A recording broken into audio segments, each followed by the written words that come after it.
Assalamualaikum class. The good news is that this is the last lecture of epidemiology. Today we will finish epidemiology.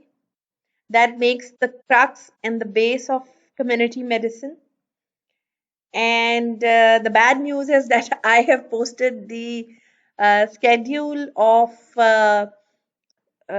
tests for you, and we are looking forward to have you in college again. We are happy that you will be back, and we'll be working with you for 3 weeks with the batch 1, 2, 3, and 4, and then we'll be moving forward. So today we will be discussing the last topic of epidemiology, which is known as investigation of an epidemic. And as an epidemiologist, you all know that one of the major important function of an epidemiologist is to establish cause-effect relationship. And another important function of an epidemiologist is to investigate um, the emergence of an epidemic, which has occurred in a locality or which has occurred in a specific geographical area. So, moving forward with the investigation of an epidemic, the objectives of conducting the investigation of an epidemic is that as an epidemiologist, you are interested in the magnitude of an epidemic. That what is the number of the people who are affected by this epidemic? What is the number which has resulted in death due to this epidemic? What is the number of morbidity which is associated with this epidemic? What is the case fatality rate? What are the attack rates? So you are interested in measuring the parameters of rates, ratios, and proportions of an epidemic. You are interested in calculating the prevalence. You are interested in calculating the incidence. You are interested in calculating attack rates and secondary attack rates. So this makes the first and the foremost objective of investigation of an epidemic. Then, as an epidemiologist, you are interested to know the time, place, and person distribution, because now, if an epidemic has emerged, you want to apply the rules of descriptive epidemiology on it. And to describe this epidemic, you must know the time, place, and person distribution. Fine. Another important objective of conducting an investigation of an epidemic is to identify the risk factors which are involved in the spread of this particular disease, and how they are affecting the pattern of disease. After the identification of risk factors, then the epidemiologist becomes interested in identification of cause-effect relationship. Now he wants to find out causation and association. He wants to find out that what are different sources of infection and what are different modes of transmission of disease. And then in the end, he wants to apply the measures for control of this disease. He wants to apply prevention on the further spread of this epidemic. So these are basically the objectives, and how an epidemiologist starts working with the rates, ratios, and proportions and goes with the descriptive epidemiology. Moving forward, he goes towards the analytical epidemiology, in which he wants to find out the risk factors and causation and associations. And then going further onwards, now as an epidemiologist, he is interested to find out the therapeutics which are available, that which drug is effective, which vaccine is effective, how the combination of drugs affect the course of a disease, and what are the different preventive measures which can be encountered to spread, to prevent the spread of this disease. You are somehow faced global pandemic of coronavirus, and we will go through different steps of the identification of development of this epidemic and going towards the pandemic, and this will help us to understand this lecture in a very very good manner.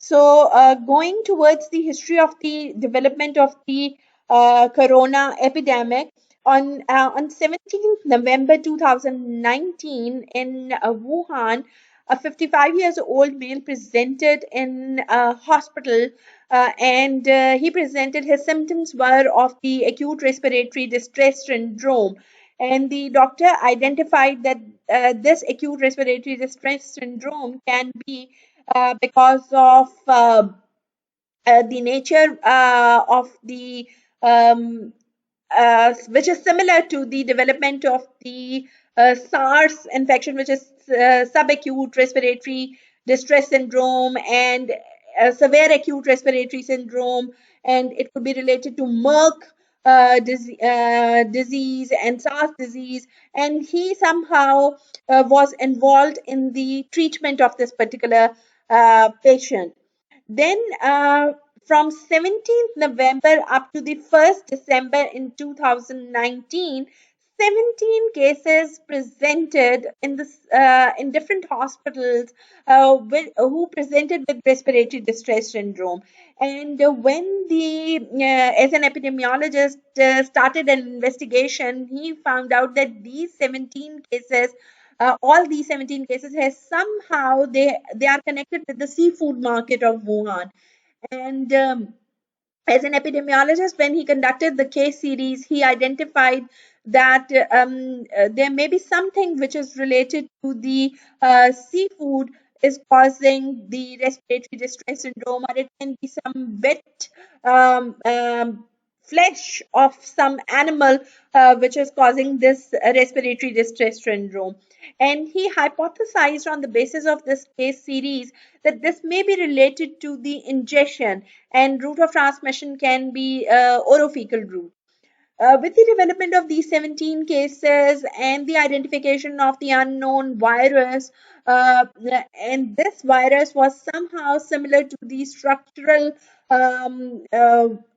the structure of this virus was similar to the genetic material of the bats, and the epidemiologists identified that these are bats related, and these 17 cases have emerged because of the consumption of bat's meat, and this disease is purely because of the orophycal route transmission. Then, from 1st December 2019 onwards, on 15th December 2019, 27 cases emerged.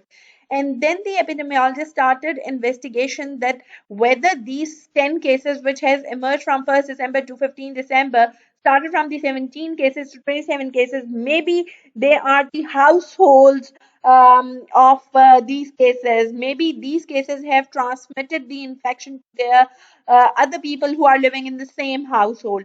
So, the epidemiologist suspected maybe there is something related to the human to human transmission is there, because these cases have transmitted infection to their households. In the meantime, within a week, 180 cases were reported, and at this particular time, the doctor in the hospital, he notified the health authorities and the government of China that we are getting a large number of cases of the respiratory distress syndrome, and this is related to the coronavirus. And this is a new virus, and which is causing respiratory distress syndrome, and it is causing respiratory failures, and people are dying, and there is suspicion that as it is affecting the respiratory system, so it can be transmitted from the respiratory route. um, on 27 December, the doctor reported the health authorities, and on 31st December, within 4 days, the government of China thought that we should involve WHO, because if there is human to human transmission and the route is through the respiratory droplets, then a large number of people will be affected, and it will be impossible for us to curtail the disease in a defined geographical area, and it will spread.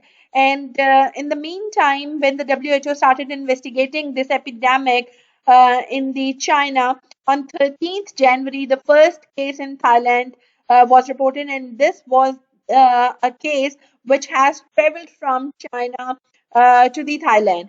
And soon, with the emergence of the first case in Thailand, there were multiple other cases which were reported in different other parts of the world, because it followed a festival of New Year activities which has occurred in China, and many people who have traveled from different parts of the world have gotten together in China for the celebrations of the New Year, and then they went back after 1 week or 10 days, and they carried the virus with them to different parts of the world, and then it spread like a wildfire in the jungle, and we all know that we are now facing pandemic now. So the emergence of new cases, which has emerged from a single case and going globally, is of an interest for the uh, epidemiologist.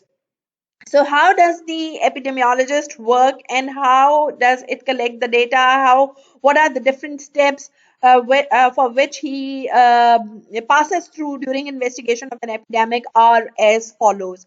So number one is that the first step in investigation of an epidemic is that there should be verification of the diagnosis.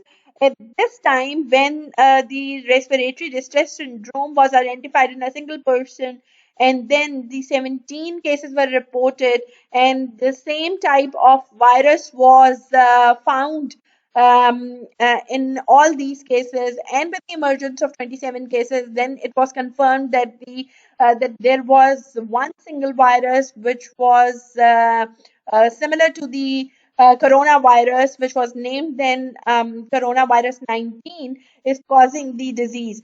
So there should be verification of the diagnosis. This is important because sometimes spurious associations or indirect associations are hypothesized, and epidemiologist says that multiple factors can be leading towards the multiple diagnosis. So it is important for an epidemiologist to find out that the diagnosis is same in all the people who are presenting with the same type of complaints, because it will confirm that this is the diagnosis and we have to investigate this emergence of a new disease. Fine.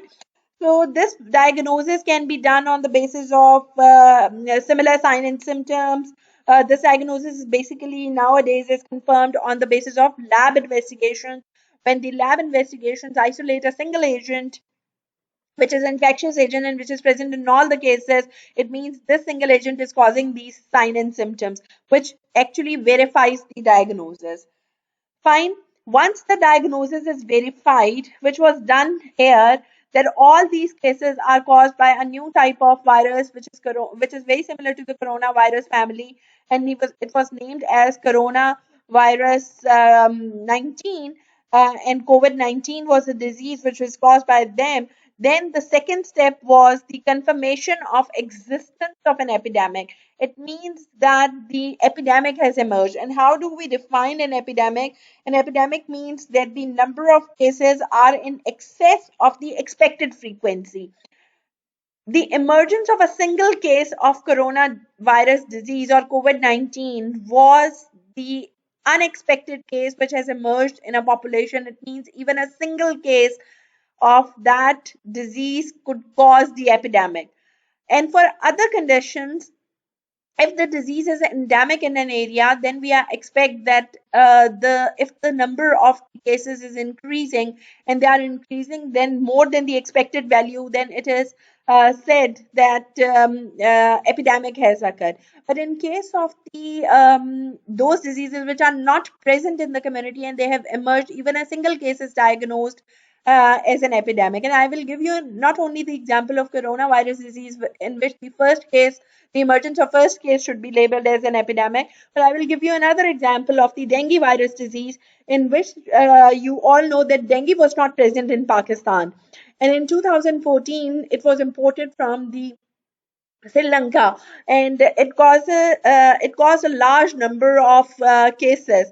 But with the presence of the first case of dengue fever in the Pakistani community, should be labeled as an epidemic because it was not endemic in Pakistan. But in case of other diseases, for example, tuberculosis, for example, measles, for example, chickenpox, we have that disease commonly present in the population. And if there is sudden change in the ecological factors or the other environmental factors which causes increase in the number of the cases which are more than the expected value, then we will label it as epidemic.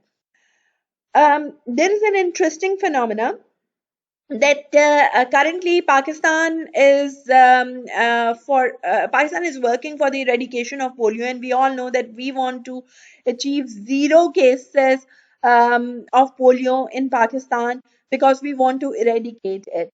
Once a locality declares that we are now disease free and we do not have a single case of this particular disease, then emergence of a single case again in that community can be labeled as epidemic again.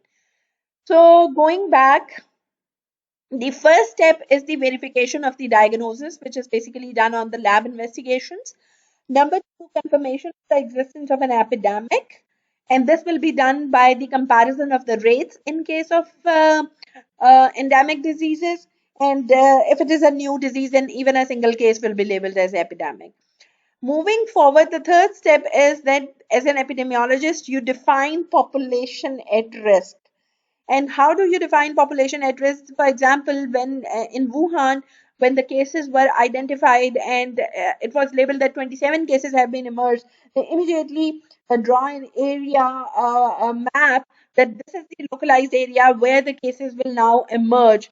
And this is the area be labeled as red zone because the disease transmission will occur here.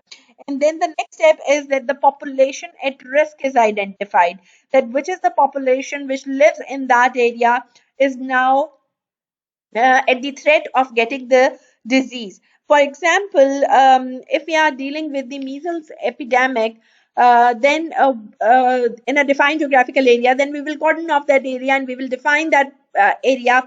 But for defining the population at risk, all that population who has got the measles vaccine will be not included in our denominator because they are immune and they are not at risk of getting disease. But in case of coronavirus disease, the whole population was at risk because there was no immunization. And when there is no immunization, the whole population is susceptible to get the disease.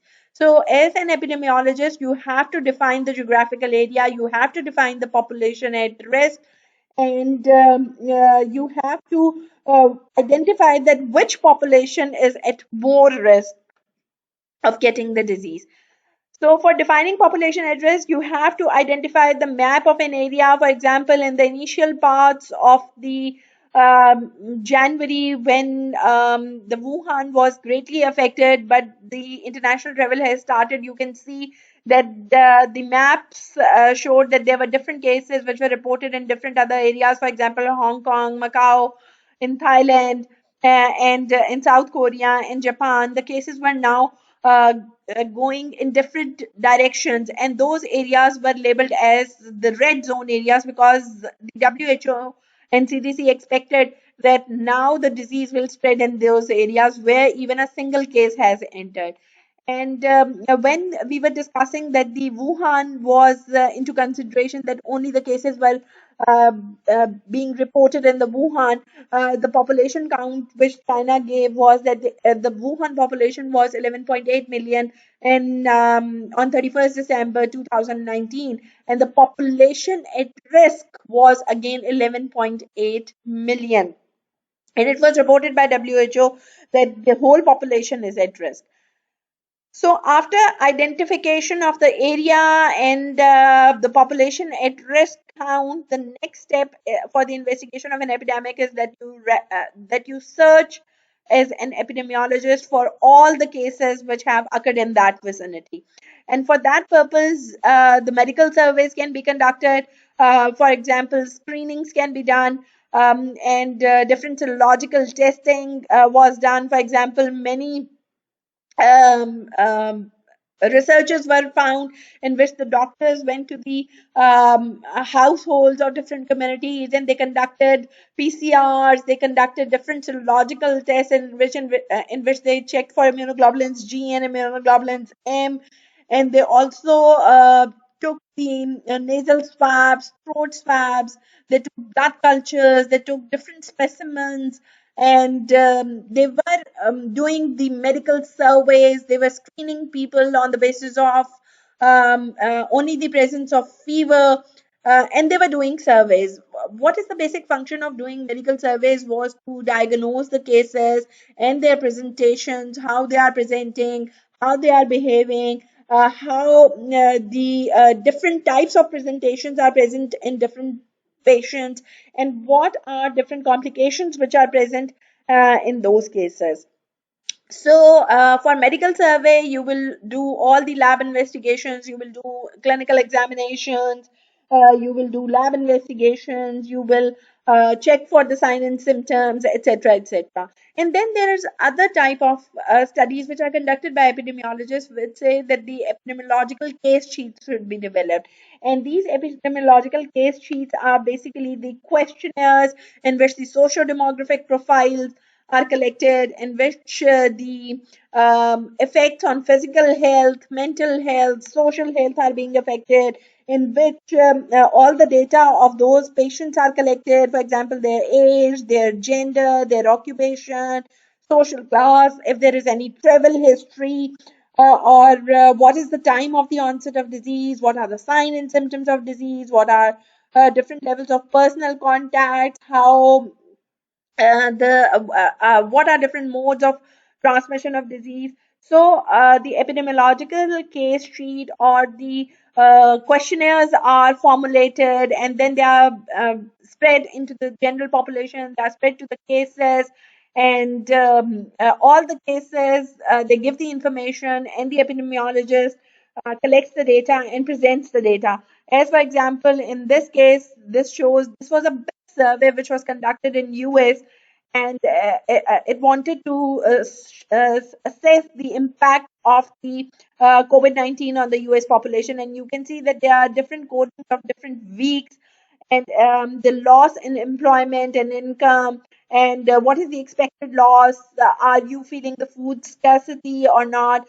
Is there a delay in medical care or housing insecurities, etc., and educational changes, etc.? So the epidemiological investigations actually look into all the aspects, and they are conducted in a very specified manner, in which the questionnaires are developed, epidemiological case sheets are developed, and they are given the cases, or the data is collected on the basis of interview or examinations, and etc., etc. So all the information of all the cases are collected, and then the next step is that the data which is collected is now analyzed. And now the epidemiologist wants to find out that what is the time, place, and person distribution. In case of person distribution, different maps are identified, and different and the cases are reported by these spots in them, and these are known as spot maps, because the number of cases can be predicted by these spots. As you can see, the number of cases, if it is increasing, the size of the spot is increasing. So the spots in different areas show that the cases are present in these areas, and the size of the spot shows that what is the number of these cases in these areas. So as an epidemiologist, you get all the information of the place distribution of that disease, that what are the areas which are affected by this disease, and what is the number of the cases which are present. And even the spot map can be used to assess that what is the death rate related to this particular disease in these areas. Then the person distribution will tell us about the age distribution, gender distribution, socioeconomic distribution, that how the disease is presenting itself. As you can see that this is the data which is obtained in the Mexico, and it shows that the death rates are different in different age groups. And as the age group passes the 50 years, the number of deaths are increasing with each 10 years of life. And as an epidemiologist, and it's showing the trend that after 50 years, the number is continuously increasing. My question to you is that why the number is reduced in this bar? And I think only the intelligent students can give the answer, and I will be waiting for your answers in the comment section, that why this bar is low. It should be here as expected, because the number of deaths are increasing as as the age is increasing. So for person distribution, we are interested in knowing that what is the age group which is affected most by the disease, what is the gender which is affected most by this, what is the socioeconomic status which is more affected by the disease, etc. And then we correlate things with the personal distribution, that how it presents itself, what are the different signs and symptoms in both the genders, what are different signs and symptoms in different age groups, etc. Another component is that we are interested in finding out the time distribution of the disease, and we want to know that how the disease is progressing in the community. And as you can see that for the coronavirus infection, the number of cases are continuously increasing, and after reaching a certain time period, the number has increased a lot. And this shows us that how the disease is progressing over the time. This is known as line diagram, shows the relationship of the number of cases with the time series.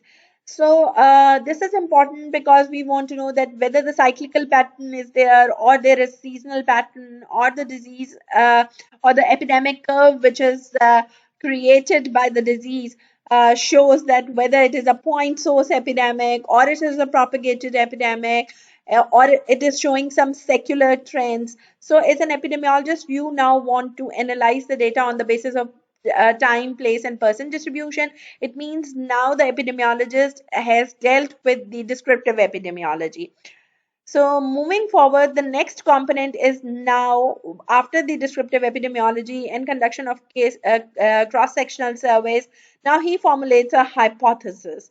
And in this hypothesis, two types of hypotheses are formed, as I have already mentioned: the null hypothesis and the alternate hypothesis. And the null hypothesis says that there is no association between the two variables, and alternate hypothesis says that there is an association. For example, I have already mentioned that initially the epidemiologist made an association with the oral fecal route of transmission with the COVID-19 disease. And then, with the subsequent rejection of this hypothesis, it was estimated that no, the person to person transmission is occurring because of the respiratory droplet and respiratory infections. Initially, WHO again make a hypothesis that the virus is staying on the different surfaces, and it is living on the surfaces. It transmits from the contaminated hands, and even the subclinical infection and asymptomatic people can transmit the infection. But with the passage of time, the epidemiological studies reveal that whether our null hypothesis should be accepted, or the alternate hypothesis should be accepted. So after formulation of the hypothesis, the researcher now wants to test the hypothesis. Now he moves from the descriptive epidemiology to the analytical epidemiology. Now case control studies are conducted in which the cases of coronavirus infection and the controls are then retrospectively they are asked about the risk factor association, and odds ratios are calculated. Prospective cohort studies are calculated, in which the researcher goes forward in time and looks at all the new cases which are emerging in the exposed population, and he calculates the relative risk. And even with the descriptive studies, he can apply tests of significance, and on the basis of tests of significance, he can accept or reject the null hypothesis. Fine. Moving further, the next step which an epidemiologist should move forward for the investigation of an epidemic is the evaluation of the ecological factors. And ecological factors means that what are the factors which are responsible for the transmission of the disease, what is the mode of transmission, and how the human movement affects the change in disease pattern, what are the atmospheric changes, how the temperature, humidity, and pressure and ecological factors are affecting the transmission of disease. So these type of evaluations are done, and again they can be conducted in the retrospective way, or they can be converted in the prospective way. After reaching this level, further investigations on the population are conducted. And for these types of investigations, what type of investigations can be done?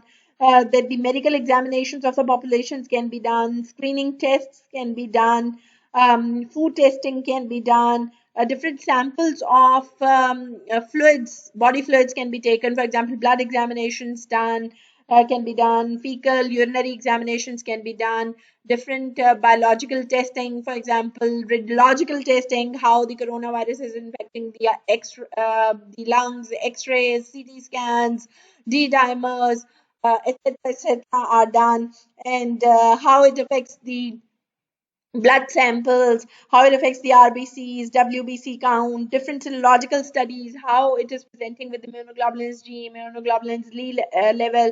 Further investigations of the populations are done. And ultimately, the report writing is done by the epidemiologist, in which he sums up all the observations which he has made. He sums up his hypothesis, and he makes the conclusion. So, in write up of the report, which is the last step of the investigation of an epidemic, is that what should be written. So, the first component of the write up of the report write up is the background, in which the researcher identifies the location where the disease or the epidemic has occurred, what was the climate of that locality, what is the demographics of that population in which the epidemic has occurred, that what is the age, gender distribution, what is the socioeconomic status, what is the educational status of that population, what is the provision of healthcare services in that population, and then was the surveillance done, was it active surveillance, was it passive surveillance, and what is the total prevalence, what the prevalence means the number of new cases and old cases, what is the prevalence of now the disease in that community. So that makes the first component of the report, which is known as background. Moving further with the report writing, the second component tells us about the historical data. Historical data means that is this disease which has emerged an epidemic, was it present in the same community, or was it present in as an epidemic in the past, or what is the presence rates, and is there any other related disease, for example, initially when the cases of acute respiratory distress syndrome were presented, the doctors and the epidemiologists relate it to the SARS and Merck virus, which produce the same sign and symptoms. So historically, how different diseases have presented itself, and what is the comparison of this disease with the historical data is done in the second step. The third step is that in report writing, you write up the methodology, and in methodology, you identify that how will you define your case, that on what basis you will define that this particular case is of particular disease. For example, you will make a definition of case. For example, this sign and symptom will be present, then I will label it as a case on the basis of sign and symptoms. Or as an radiologist, I will label this case of coronavirus only if the radiological changes are apparent in the lungs. So the researcher makes case definitions, he makes tools, he makes questionnaires, he builds teams who work in different settings, collect data, he identifies different units, that whether he will be conducting survey on the household basis, or he will be conducting surveys in different hospitals, or he will be conducting surveys in different multiple geographical locations, or he will be conducting surveys in the whole globe. So it depends that what methodology has been adopted by the researcher. Then what will be the study design, whether it will be a case control or cohort or experimental trial, or it will be a randomized control trial or non-randomized control trial, how the samples will be taken, and will the samples be representative of the total population, or will they be specified samples. For example, a researcher can expect that the healthcare workers are more affected by the coronavirus, so he can take a sample from the healthcare workers and their um, family members, that how they are transmitting this disease to the other family members, or he can make that what is the general prevalence in the community, so he will take the total population. So it depends that how the epidemiologist has worked and what was his methodology. He will be describing it in detail in the report. And then the next section comes the analysis of data, in which he gives the clinical evaluations, that what were the signs and symptoms, what was the course of the disease, what are differential diagnoses, what is the percentage of mortality, what is the percentage of morbidity. Then epidemiological description in case of time, place, and person distribution, how it is presenting, and are these factors related to the emergence of epidemic. Then he investigates that what are the modes of transmission and what are different sources of transmission of infection, what are the routes of transmission of infection, what are different factors which are influencing the transmission into humans and etc. Then the lab investigations, that isolation of the agent, serological examination, microbiological examination, radiological examinations, etc., and then their interpretations. And in the last component of report writing. He will suggest control measures, that on the basis of this epidemiological investigation, what measures should be suggested to control this disease in a defined geographical area. And if it is not controlled, then what measures can be adopted to prevent the spread of the disease. And if the measures are adopted, how we should evaluate these measures. For example, many epidemiological studies have been now conducting research on the efficacy of wearing masks and washing their hands and use of sanitizers in case of for the transmission of coronavirus. And then for control measures, the epidemiologist also suggests that what is the most effective way of what is the most effective way of controlling this disease. For example, when we compare the lockdown measures, the smart lockdown was adopted by the government of Pakistan because they said that our economy never allows us to for the complete lockdown. So these control measures were suggested by the local epidemiologists. And then what is the efficiency of different control measures to prevent the spread of the disease, that multiple techniques and multiple methodologies have been adopted. Initially there was if the cases were identified, their contacts were traced down and they were also kept into the quarantine, and the quarantine was supported by the government of Pakistan. With the passage of time, the government of Pakistan realized that this is very costly for the government to keep the healthy people. So they said, no, we will be only working for the isolation of the cases. And then ultimately, now they have decided that the cases should be isolated in their homes. And if and when they will be treating, they will be requiring more medical assistance, then they should report to the hospitals. Otherwise, with mild sign and symptoms, they can stay at home. So these are all control measures which are adapted, which are analyzed for their efficacy and effectiveness, and this makes the complete report which is generated by an epidemiologist. And I think this is the best example which has occurred since ages. That for the last one year, which has given us a greater understanding of emergence of an epidemic in a specific area of Wuhan, and then it emerged as a pandemic, and what different control measures have been adopted, and how different studies are being conducted, multiple hypotheses are being generated, some of them are accepted, some of them are rejected, and even till today, multiple drug trials are done. And you all know that chloroquine was used, and other drugs were used, and multiple combinations of antibiotics were used, and steroids are being used for the treatment. And for each hypothesis, the epidemiologist conducts a research, and with much evidence, he accepts or rejects the null hypothesis. Fine. So, with this, I will conclude today's lecture. This makes an end of epidemiology, and I hope you have understood epidemiology. Uh, and I wish that you bring good marks in epidemiology. Thank you so much. Allah Hafiz.